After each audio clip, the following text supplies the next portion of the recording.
Hello friends, in this video we will talk about Oscar Wilde, one of the famous writer of Victorian age. कल की video में भी हमने Oscar Wilde की writings करी थी. आज हम करेंगे ऑस्कर वाइल्ड की जो बाकी राइटिंग्स जो है वो इम्पोर्टेंट राइटिंग्स जो है वो उनकी करेंगे. तो आज हम करेंगे, कल हमने जो कर लिया था एक बार उसका रिविजन कर लेते हैं. कल इनकी लाइफ के बारे में हमने पढ़ लिया था. वीरा और the nihilist is also completed. The Duchess of Padua is also completed. The Picture of Dorian Gray ये हमने डिटेल में किया था क्योंकि इम्पॉर्टेंट है, वो राइटिंग्स हम सारी डिटेल में ही कर रहे हैं. तो ये the picture of Dorian Gray detail में हमने कल की वीडियो में किया है. तो ज़रूर कल की वीडियो देखिए और जितने भी वीडियोस है सिक्वेंशियली देखेंगे तो आपको बहुत अच्छे से समझ में आएगा. आज हम करेंगे a women of no importance. A women of no importance, and it was published in 1893. In this work he is talking about a man who is corrupt, and towards the end he is called as a man of no importance.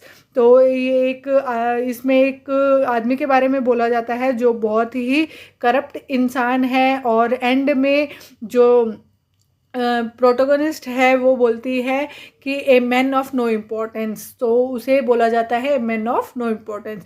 And basically he is talking about a women who is portrayed in a wrong life throughout the novel. तो ये जो story है basically तो बात करती है एक women के बारे में जो पोर्ट्रे की गई है रॉन्ग लाइफ में, एंड पूरे नॉवल में उन्हीं के बारे में बात होती है. But at the end of the novel we get to know that man who is respected by the society is actually the real culprit. तो लास्ट में हमें पता चलता है कि जो सोसाइटी में बहुत ही रेस्पेक्टेड माने जाते हैं, कई बार वो ही एक्चुअली कल्प्रिट आदमी होते हैं. The play is set in the present, मतलब जो 1893 का टाइम पीरियड है उसी में ये प्ले सेट किया गया है. सबटाइटल है प्ले का a play without a good woman. A play without a good woman is the subtitle. Start करते हैं. It is set in a weekend party. तो ये सेट है वीकेंड पार्टी पे, and the story focuses on Gerald Arbuthnot. तो ये young woman है who is born to a single mother Mrs Arbuthnot. तो ये Gerald Arbuthnot a young man है who is born to a single mother. तो एक single mother का बेटा है ये जिसका नाम है मिसिस अर्बुथनॉट.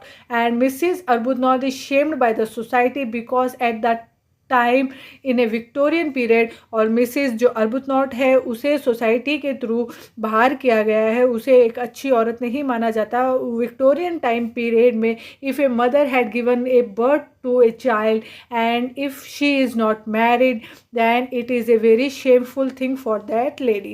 तो पहले के ज़माने में क्या होता था और आज भी यही है कि औरत को अगर बच्चा हो जाए और उसकी शादी नहीं हो रखी है तो बहुत ही बुरा, एक लेडी को बहुत ही बुरी औरत का दर्जा दिया जाता है. तो वो उस टाइम पे यही होता था विक्टोरियन पीरियड में. And Gerald does not know about his father Lord Illingworth. तो गेराल्ड जो है उसको अभी अपने फादर के बारे में पता नहीं है. And this man offer Gerald a lucrative job.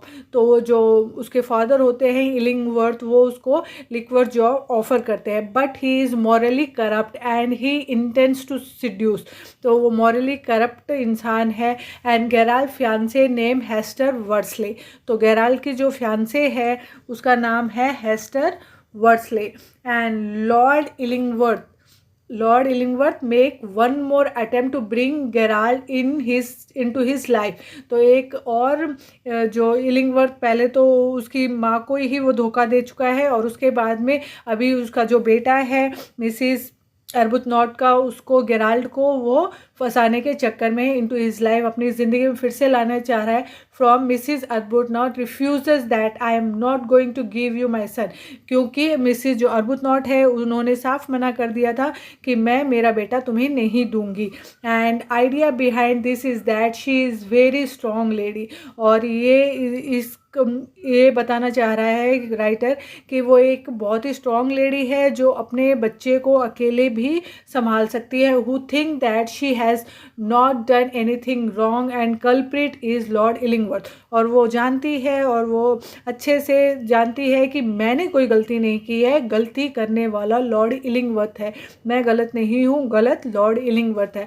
And when Lord Illingworth leaves he forgot one of his gloves. जब लॉर्ड इलिंगवर्थ वहाँ से निकलता है, उसको बोलता है कि भाई तेरा बेटा मुझे दे दे, तो वो जब वहाँ से निकलता है तो अपना एक ग्लव्स वहाँ पे भूल जाता है। And Gerald who is unaware of his father and ask his mother that whose gloves is this. तो गेराल्ड को पता नहीं है कि उसका फादर कौन है, और वो अपनी माँ से पूछता है कि ये ग्लव्स किसके हैं। And that is when Mrs Arbuthnot replies that. तो जब उसी वक्त पे मिसिस अर्बुथनॉट रिप्लाई करती है कि a gloves belong to a man of no importance, ये ग्लव्स उस इंसान के हैं जो कोई इम्पोर्टेंस नहीं रखता। And this story depicts the corrupt Victorian society, talking about a woman by the story but when she is extremely good.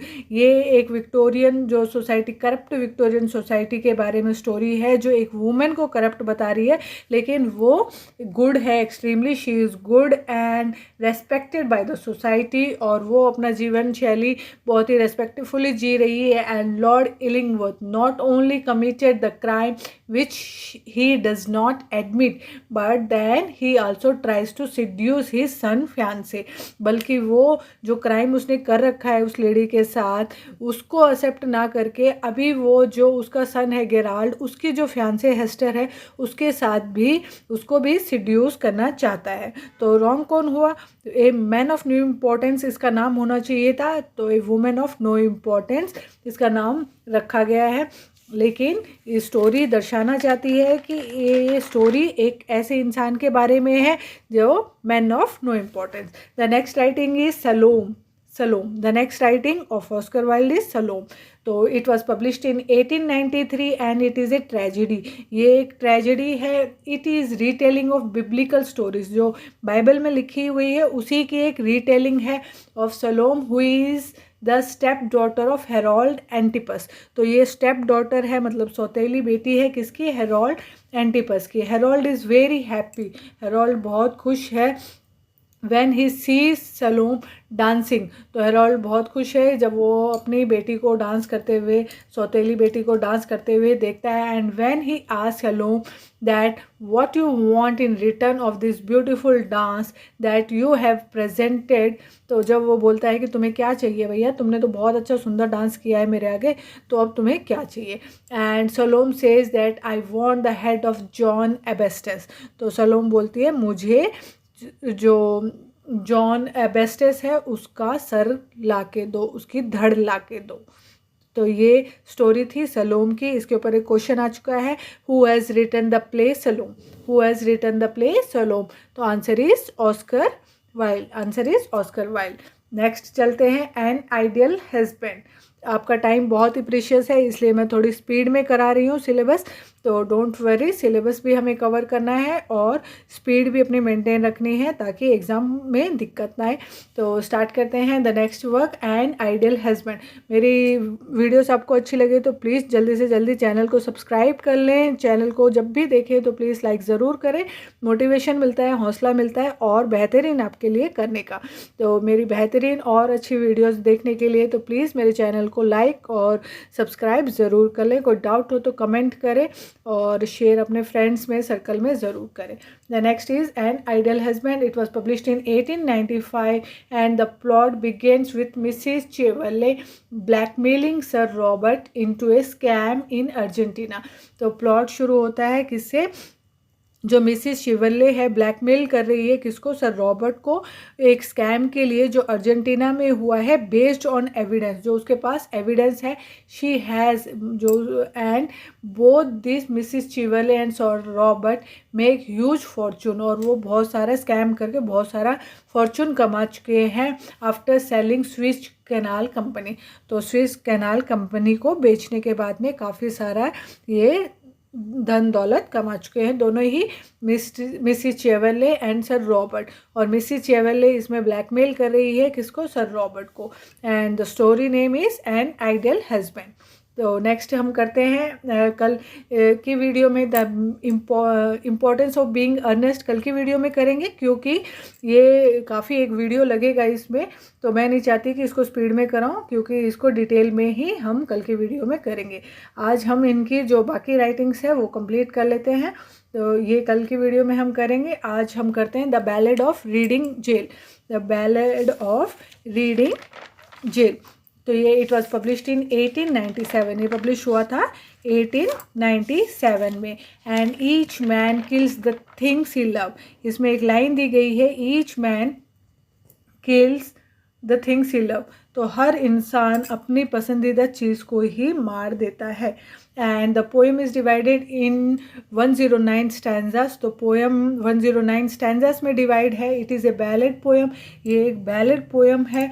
And this poem talks about a man who kill the women he love, तो ये poem एक ऐसी man के बारे में है जो अपनी ही जो प्यार है उसको मार देता है। And he discuss his time in jail, वो अपना टाइम जेल में बिता रहा है। एंड थॉट बिफोर एग्जीक्यूशन, तो ये सारी चीज़ें वो अपने माइंड में सोच रहा है एग्जीक्यूट होने से पहले।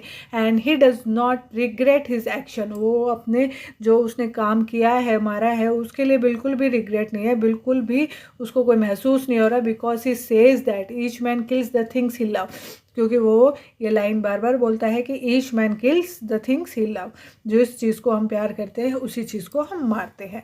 तो नेक्स्ट राइटिंग है lady Windermere fans, lady Windermere's fan.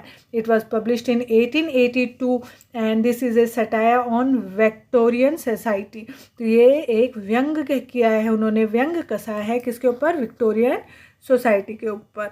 And lady Windermere thinks that his husband has an affair with Mrs Erlynne, तो लेडी जो विंडरमेर है वो सोचती है कि उसका जो हस्बैंड है उसका अफेयर है मिसिस अर्लिन के साथ। When she confronts him the husband deny and says that I don't have an affair, लेकिन जब वो अपने पति से पूछती है तो उसका हस्बैंड बोलता है नहीं नहीं नहीं, ऐसा कुछ भी नहीं है, मेरा कोई अफेयर वफेयर नहीं है।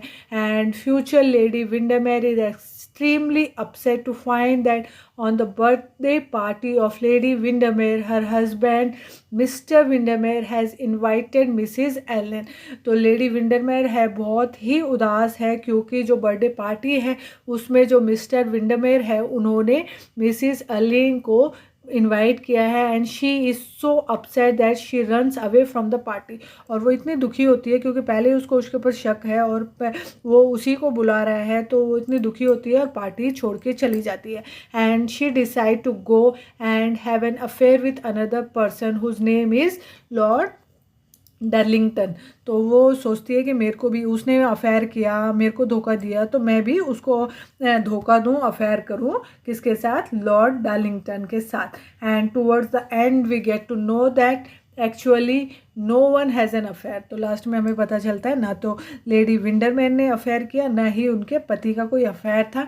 Mrs Erlynne is actually lady Windermere mother, and जो मिसिस अर्लिन थी वो उसकी एक्चुअली मदर थी। And she only had a child because she love lady Windermere, तो उसकी एक ही बेटी थी जिसका नाम है lady Windermere. And Mr Windermere knew this fact, और जो मिस्टर विंडरमेर थे उनको पता था कि भैया ये मेरी सासू माँ है, इसीलिए वो उसकी रेस्पेक्ट करते थे। And he wanted to tell it to the lady Windermere, ये अपनी वाइफ को बताना चाहते थे कि नहीं नहीं ऐसा कुछ भी नहीं है, that Mrs Erlynne is your mother. तो वहाँ पे आपको पता ही है कौन किसका माँ होता है, कौन किसके पिता होते हैं, इतना कन्फ्यूज़न रहता है।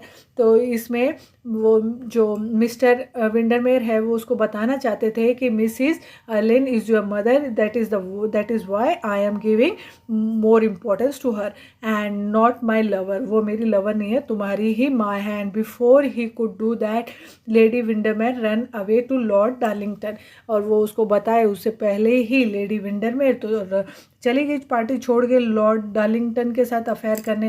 And when lady Windermere gets to know that everything is plan by her husband, जब उसको पता चलता है कि भैया सारी चीज़ें मिस्टर विंडरमेर ने प्लान की थी उसको बताने के लिए, so that lady Windermere reputation is not destroyed, ताकि उसकी लेडी विंडरमेर की रेपुटेशन डिस्ट्रॉय ना हो. She feels so happy about her husband that she returns to her husband and live a happy marriage life. तो उसके बाद में वो अपने हस्बैंड के पास वापस आ जाती है और एक हैप्पी लाइफ अपने हस्बैंड के साथ बिताती है. इसमें एक फ़ैन नाम का जो है दिया गया है, उसमें given by her husband, fan देता है husband, in which lady Windermere accidentally live at lord Darlington house so that people could have know with that it belongs to lady Windermere. तो ताकि लोगों को पता चले कि ये लेडी विंडरमेर का है और उसके साथ उसका अफेयर है, ऐसा कुछ दिखाना चाहते थे यहाँ पे ऑस्कर वाइल्ड. तो ये था हमारा लेडी विंडरमेर और आज हमने इनकी राइटिंग्स कंप्लीट कर ली है और सिर्फ एक राइटिंग बचती है जो है इम्पोर्टेंस ऑफ बीइंग अर्नेस्ट. वो हम कल के वीडियो में करेंगे क्योंकि इसको हम काफ़ी डिटेल में करना चाहेंगे क्योंकि काफ़ी सारे क्वेश्चंस इसी एक राइटिंग्स में से पूछे जाते हैं, the importance of being earnest. तो थैंक यू फॉर वॉचिंग. इसके बाद में स्लाइड्स अपलोड होगी तो स्लाइड्स को ज़रूर देखें, इग्नोर ना करें, पॉज करें, एक एक स्लाइड्स को अच्छे से पढ़ें. जो भी आपके डाउट्स हैं वो क्लियर होंगे और ज़्यादा कमांड बनेगी सब्जेक्ट पे. Thank you for watching. Have a great day.